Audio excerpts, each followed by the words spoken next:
Welcome back to my channel and Happy New Year! I'm still trying to cram in a few more movies before finalizing my best of the year list, as well as bring you some more reviews of a few other films I missed. So in the meantime, let's first talk about some overlooked movies from 2020. And yes, in a year where so many movies were pushed back, there were still plenty of movies that were overlooked. Before I begin, let me know in the comments what movies this year you thought deserved more attention. And make sure to give this a thumbs up if you like these videos, because it helps me out immensely if you do that. Also, if you're new here and you like movies, please consider hitting that subscribe button so you can stay up to date with reviews of new releases and some classics. So the way this list works is, these aren't movies that didn't get bad reviews that I liked. They actually all have incredibly high ratings if you check out their Rotten Tomatoes scores. It's just the fact that they were released and then we never heard from them again. Some weren't necessarily watched by a whole lot of people, and a few of them only have like a handful of reviews on YouTube, despite most of them getting pretty high praises. So these are just a few movies that I wanted to give a shout out to. And one other thing, to be perfectly clear, these movies did not make my best of the year list. There are movies on that list that I felt were also overlooked, but I didn't want the two lists to overlap as it would be redundant, and these aren't like the next 10 best that didn't just make the list. Like, if I were to rank every single movie I saw from 2020, there are more popular movies that would be squeezed in between some of these. These are just 10 I wanted to talk about that I felt deserved more attention. And these will be in alphabetical order as opposed to how much I liked each of them. This is not a ranking video. They're all very good though, and most of them got roughly around the same rating. And one last thing, some don't have formal reviews on my channel yet. I didn't see a few of them until very recently as part of my movie catch-up. I will change that, but I wanted to make sure some of them got some extra recognition. So let's not waste any more time and let's jump right into it. Bacarao focuses on a small fictional town of the same name who realizes that there are some unusual occurrences going on after the death of the town matriarch. This was released in April and was actually one of the first films to take on the virtual cinema model, where it was released to rent online like a VOD movie, but through the websites of independent movie theaters as a way to help them keep afloat through the pandemic. And that's how a number of independent films this year saw their release. This is a Brazilian-French co-production that was a mix of an action movie with some Western influences and even a little bit of horror thrown in there, along with some subtle social commentary sprinkled into the mix. It reminded me a lot of a Tarantino movie at times as well, where it would have these very long, dialogue-driven scenes that would culminate in something brutal and bloody happening. It had a more low-key feel in the first half as we focused more on the town itself, but then the second half, which I won't spoil, would be totally off the wall with plenty of awesome action-based moments. I'd say it only really talked about in niche film circles, which was also the case for the other movies that took on the virtual cinema model, but I think it's a lot more accessible than just being for those into art house films. Extraordinary is about a lonely driving instructor in Ireland with paranormal abilities to speak to those in the afterlife, which she must use to save a man's daughter from a washed-up rock star who made a deal with the devil. This is a horror comedy that feels almost like the independent film version of Ghostbusters, not that they followed the exact same dramatic beats, to be perfectly clear, but despite its frequent dealings with the paranormal and the afterlife,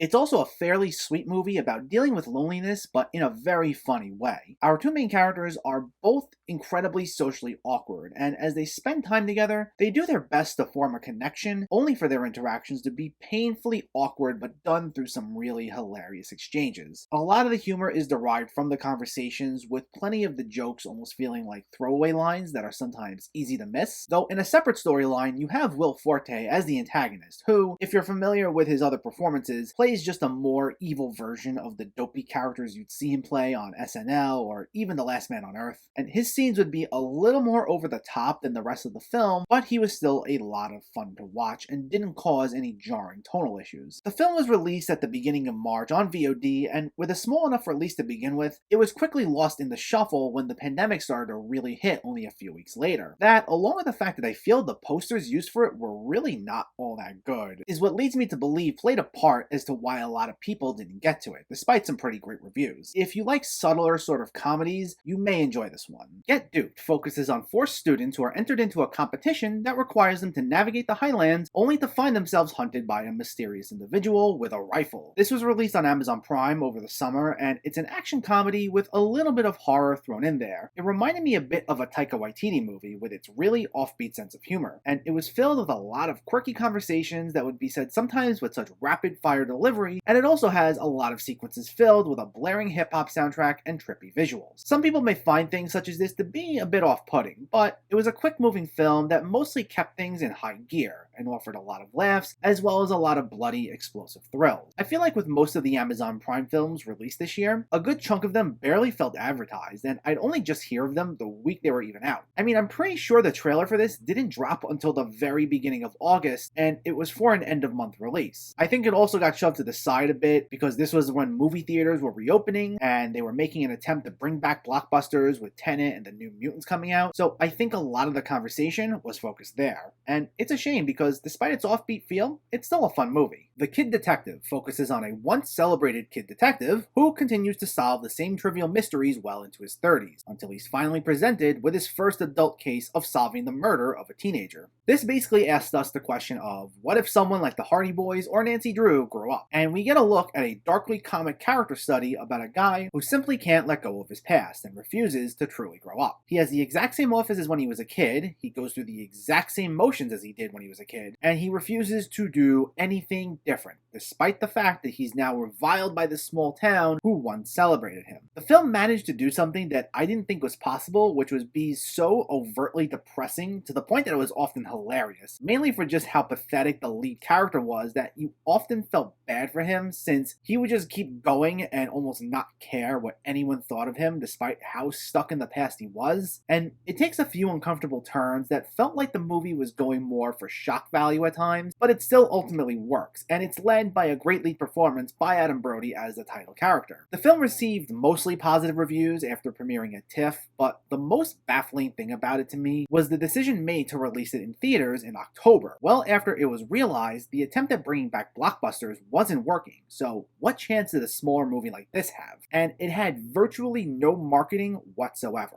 I actually didn't even hear about the movie until literally the week it was out, and when I saw it, I was the only one in the theater. I think it would have found a much bigger audience if it went straight to VOD, so hopefully it'll get some good word of mouth once it eventually hits streaming. Lucky Grandma focuses on an ornery, chain-smoking grandmother living in Chinatown, New York City, who takes a trip to a casino only to find herself in the middle of a gang war. Released back in May, this is another one that went totally under the radar, but it's a great dark comedy involving the title character having to hire a bodyguard to protect her from these gang members who constantly follow her around. It'll be a mix of some moments of action-based dark humor whenever Grandma had any run-ins with the antagonist, and then it would also lean into a lot of awkward humor as the bodyguard turns out to be a kind of easygoing guy when he's not working, and it would venture into buddy comedy territory between the two. I'd say the first two-thirds of it were much stronger than the final act, which moves in a bit of a different direction that was still good, but just not as enjoyable as the flow they had going for it originally. And it's another film that took on the virtual cinema model, and like Bacarao, it received a lot of high praises in some film circles, but otherwise I barely heard a word about it. Now that it's out on VOD, I'd say it's definitely worth looking into, and you'll get some really good laughs out of it.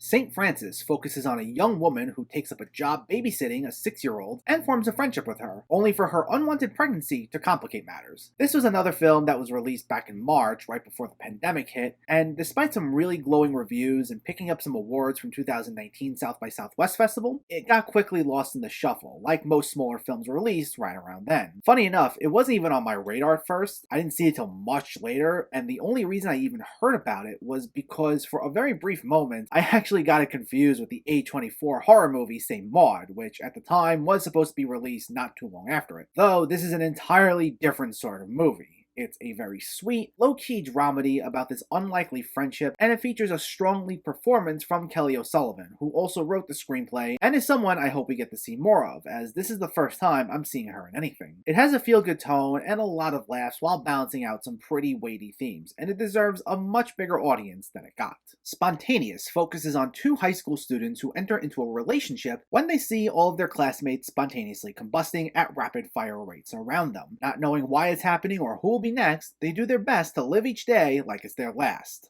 literally. This was released on VOD in October and stars Katherine Langford and Charlie Plummer in the lead roles. It's an absolutely hilarious movie with a very high energy about it, as our main two characters often crack dark jokes about this really unusual situation that they're in. Though the film also explores the fragility of life and examines one of the most extreme senses of how you can be here today and gone tomorrow. The film constantly kept you on your toes, as there were a ton of scenes where characters who had somewhat substantial roles would be gone in an instant, and there'd be no rhyme or reason to it. It sounds incredibly gimmicky, but it would be surprisingly mature at times, especially in the ways the characters reflected on the death scenes, and it gave us some really enjoyable people to follow. It's another film where I think the last act could have been a bit better than the first two-thirds, though I understand what they were trying to do with it, and it's still a very enjoyable movie overall. Now, the funny thing is, this was released the same month as another film written by Brian Duffield, who wrote and directed this, and that was Love and Monsters, which is another big genre-heavy film. And while that film got a lot of high praises and was widely seen, almost no one spoke about this whatsoever, despite two fairly big names in the lead roles. And honestly, I actually like this one a little more. I think this is another film that suffered from having a pretty generic looking poster and an overall lack of marketing, so that might be why everyone missed it, but honestly, you gotta see it. 12-Hour Shift takes place during an overnight shift at a hospital and focuses on a nurse and her cousin who try to find a replacement kidney for an organ trafficker. Another film that hit VOD in October, this movie was absolutely off the wall. It's one part heist film, one part horror movie, and one part dark comedy. It's a fast-paced 80-minute film that bounces around through this hospital, focusing on all these different moving pieces. Characters go in and out, crossing paths, barely missing each other, sneaking behind each other's backs, double-crossing one another, and doing all sorts of dubious stuff. The one downside to all this is that most of these characters really are not the most likable bunch, though they are often quite funny. And another sort of oddity is that it also features David Arquette, who also produced the film, in a supporting role, but while we saw him frequently throughout the film, he was the one character who I wish they did more with, because it felt more like he was just there at times. But still, it's an absolute blast. I only heard about this one because it played at a film festival a few weeks before its release, otherwise it would have totally slipped under my radar, as it's yet another film with next to no marketing and a pretty underwhelming poster. And I'm sure that's the case for any of you who are just hearing about it now for the first time, but I think there's still plenty to enjoy, so I recommend checking it out. VFW focuses on a group of old war veterans who put their lives on the line to defend a young woman taking shelter in their local VFW post, and she's running from a deranged drug dealer and his relentless army of drug-addled punks. The best way to describe this movie is the best John Carpenter movie that Carpenter never made. This is heavily inspired by Carpenter's work and feels like an even more deranged take on Assault on Precinct 13, while also bleeding the 80s much more than a certain film that had a 1980s date in the title that was released recently. But it also stars a large cast led by Stephen Lang and features a ton of actors who all appeared in supporting roles from all your favorite 80s movies, including Martin Kove, who was the antagonistic sensei from The Karate Kid and Cobra Kai, William Sadler, who's the Grim Reaper from the Bill and Ted movies, and many, many more. It's a heavily stylized film with a lot of bloody, over-the-top action sequences and stunning visuals popping with color. I think of all the movies listed here, this was probably the one most talked about. It was released back in early February on VOD, and it was boosted by some pretty strong word of mouth from 2019's Fantastic Fest. The reason this one isn't talked about enough, though, as opposed to most of the other movies on this list, is just due to the fact that it was released at the very beginning of the year. And what happens is, with the handful of good movies that get released in January and February, is that they're simply forgotten about by the end of the year, which is a shame, but check it out if you missed it. And finally, The Willoughbys focuses on a group of children neglected by their parents who send them off on a dangerous vacation, only for their freedom to be immediately cut short when a nanny is sent to watch over them. Of all the animated movies this year, this one is going to be the most passed over, which is a shame because it's a very fun, energetic film with a nice message about the meaning of family. Though at times, it also has a pretty twisted sense of humor, with the kids' initial idea of sending their parents on a dangerous vacation being that they wouldn't come back at all. It gave me the feel of a more colorful version of the Addams Family in a way. This is actually the second time on this list Will Forte appears, as he's the voice of the oldest child, and he leads a cast that also includes Alessia Cara, Maya Rudolph, Jane Krakowski, Martin Short, and one of my absolute favorite parts of the movie, Ricky Gervais as a talking cat who narrates the film, pretty much being himself. I also really enjoyed the animation, which is CGI, but done in the style of a stop-motion animated film, and it looked really nice. I actually had to look it up to confirm that it wasn't stop motion. Now, the film itself had some slight tonal issues, balancing some of the sweeter stuff with the darker comedy, but it's still very enjoyable. It was released on Netflix back in April, and I almost wasn't going to include this on this list because of how extensively Netflix is used, especially in the first few months of the pandemic, but I saw it a bit late, and I remembered that at the time of its release, it was buried in my home screen for like 2 days, and then it immediately disappeared, which honestly happens a lot with Netflix, given just how much original content they pump out. And plus, with the Best Animated Feature talk dominated almost exclusively by Soul, Wolfwalkers, and Over the Moon, all of which are wonderful films to be totally clear, it just makes everything that isn't those movies feel like something of an afterthought. This, unfortunately, included. And that's that. Those are just some of the many films from 2020 that were very enjoyable and have simply just been lost in the shuffle. It's amazing considering how the year went, I didn't think it would be possible. As I mentioned, these aren't the only movies from this year that I felt were overlooked. There are a few more that I liked even more, but I'll be saving those for another list that you'll see very soon. In the meantime, I'll have some more individual reviews out shortly, along with the best Netflix movies of the year, the worst movies of the year, and much more, and then we can look forward to what's coming in 2021. So let me know though, which movies did you see that you felt were overlooked? Was there anything I listed here? Something I left off? Let me know in the comments below. If you enjoyed this video, please like it and share it, and for more movie reviews and film discussion, please make sure to hit that subscribe button to stay updated. Thanks for watching everyone, and I'll catch you next time.